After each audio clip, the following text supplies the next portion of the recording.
माननीय अध्यक्ष महोदय, आपका बहुत बहुत आभार। इस चर्चा में आपने मुझको बोलने का अवसर दिया। मैं आभार व्यक्त करता हूं आदरणीय श्री अभय वर्मा जी का कि उन्होंने इस प्रस्ताव को इस सदन के सामने रखा और इस सदन में यह प्रस्ताव आना आवश्यक था। इसी सदन में खास तौर पे आना आवश्यक था क्योंकि इसी सदन में कुछ समय पहले तक ऐसे पापी और भ्रष्टाचारी बैठे थे जो यहीं से खड़े होकर सेना से सबूत मांगते थे और आज वो इस सदन में क्या दिल्ली से ही भाग गए। इस सदन की पवित्रता के लिए, इस सदन की पवित्रता के लिए यह प्रस्ताव आना आवश्यक था। माननीय अध्यक्ष महोदय, मुझे इनका रोना, इनका प्रलाप, इनका विलाप समझ में आता है। ये सदन में रो रहे हैं, घर में तो ये चूड़ियां भी तोड़ रहे थे जब आतंकवादी मर रहे थे, ये चूड़ियां तोड़ रहे थे। जब जब आतंकवादी मरता है कोई आपिया रोता है, जब जब जिहादी मरता है कोई आपिया रोता है। ये केजरीवाल गैंग है, यहां पे तुम्हारे बस आंसू नहीं आ रहे, तुम्हारा बस चले तो तुम कुर्ता फाड़ के रोगे क्योंकि आतंकवादी मरे हैं। मैं ये कहना चाहता हूं, धर्म पूछ के मारा था ना, नाम पूछ के, जिन्होंने नाम पूछ के मारा था आज उनका कोई नाम लेने वाला जिंदा नहीं बचा जिन्होंने नाम पूछ के मारा था। यह भारत की सेना का पराक्रम है। कुछ तथ्य मैं इस सदन में रखना चाहता हूं ऑपरेशन सिंदूर के बारे में। ऑपरेशन सिंदूर पहला भारत की सेना का ऐसा ऑपरेशन है जिसमें आतंकवादी घटना के बाद भारत की सेना ने इंटरनेशनल बॉर्डर क्रॉस करके आतंकवादियों को मारा है। यह पहला हुआ है, इससे पहले कभी नहीं हुआ आतंकवादी घटना के बाद। इससे पहले सर्जिकल स्ट्राइक हुई थी। जब सर्जिकल स्ट्राइक पहली हुई तो ये पहले सबूत दो, सबूत सबूत। अब की बार सेना कैमरा लेके गई थी, तुम्हारे लिए गई थी, सारे सबूत लेके गई कि भैया इतने मारे हैं और जनाजे सबने देखे।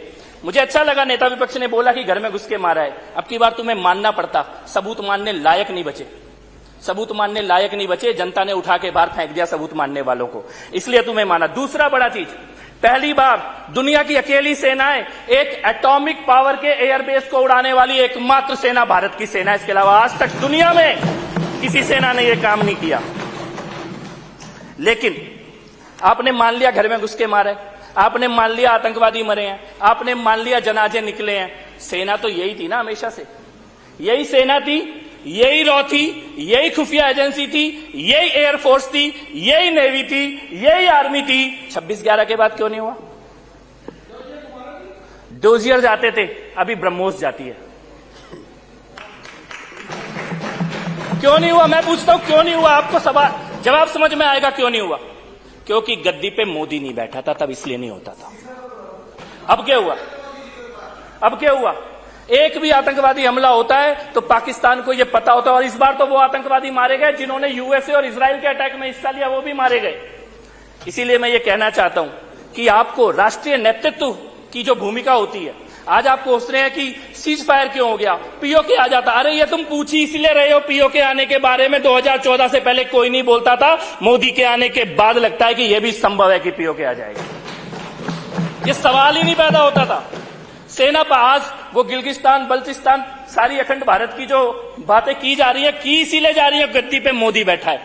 ये सवाल ही उठने बंद हो गए थे इस देश के अंदर। मान लिया गया था कि आतंकवादी मारेंगे और हम डोजियर भेजेंगे राष्ट्रीय। और ये जो दूसरा सवाल उठा रहे हो ना, दूसरे देश के राष्ट्रपति ने क्या बोला, इसने क्या बोला, 10-15 दिन रुक जाओ, इसका जवाब भी मिल जाएगा। फिर मुंह छुपा के घूमोगे, फिर मुंह छुपा के घूमोगे। इस राष्ट्रीय अंतर्राष्ट्रीय मुद्दों पे थोड़ा सा अपने नेता के चक्कर में मत पड़ो, वो दिल्ली छोड़ के भाग गया। गंभीरता से बात करो, गंभीरता से। मैं आपको ये कहना चाहता हूं और मैं फिर से इसके बाद ये कहना चाहता हूं,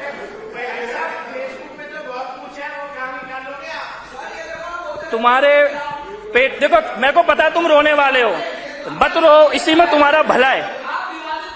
मैं इस सदन में चेयर से बात करिए प्लीज, शांत रहिए, आप शांत रहिए जी। अध्यक्ष महोदय, मेरे को मालूम है, मैंने अपनी बात की शुरुआत में ही कहा था कि अब रोए कि तब रोए।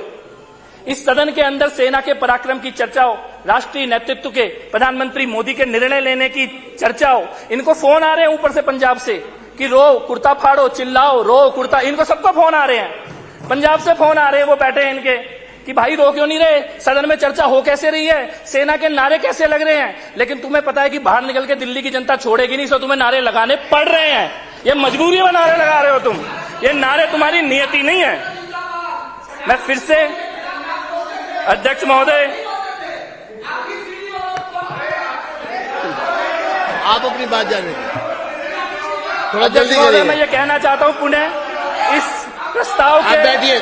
समर्थन में अजय जी, अनिल मैं जी फिर से प्लीज। अपनी बात को अध्यक्ष कोई महोदय, नहीं, चलिए आप बोलिए। अध्यक्ष महोदय, अपनी बात को समाप्त करने से पहले मैं ये कहना चाहता हूं, मैं अपनी बात को समाप्त करते हुए केवल इतना ही कहना चाहता हूं, मैं केवल इतना ही कहना चाहता हूं अपनी बात को समाप्त करते हुए कि ये सदन इस प्रस्ताव का समर्थन करता है, सेना के शौर्य को और पराक्रम को और यश को नमन करता है, प्रधानमंत्री जी के और राष्ट्रीय नेतृत्व के निर्णय लेने की और दूरदृष्टि की संकल्प का अभिनंदन करता है।